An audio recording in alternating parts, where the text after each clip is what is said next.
жаздай жадырап, гүлдей құрпырып алдымызда осылай жүре беріңіздер, қымбатты біздің ханымдар. Шуағын шашқан шұғылалы мерекеде баршаңызға зор денсаулық, отбасыларыңызға амандық, еңбектеріңізге табыс тілейміз. Қуанышты әрі жарқын сәттеріңіз көп болсын. Мерекелеріңізбен ардақты біздің аналар, аяулы арулар.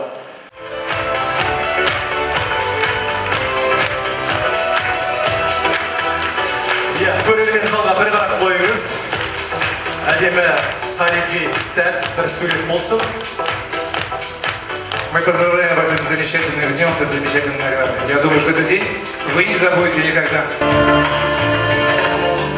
Мен қазақ қыздарына қайран қалам. Жанары жаны жаздай жайраңдаған. Қыз өссе елдің көркі деген сөзді қапысыз қалай айтқан қайран қалам. Бүгінгі мерекелік кешке біз енді қызымыз Қарақат мектеп студиясында, осы Өскемен қаласында жетіген ансамблінде ойнайды. Бүгін жетігеншілер болып, осы көктемнің алғашқы мерекесі 8 наурыз халықаралық әйелдер күніне арналған мерекеге келіп қалдық. Концерт ойдағыдай өте жақсы өтті.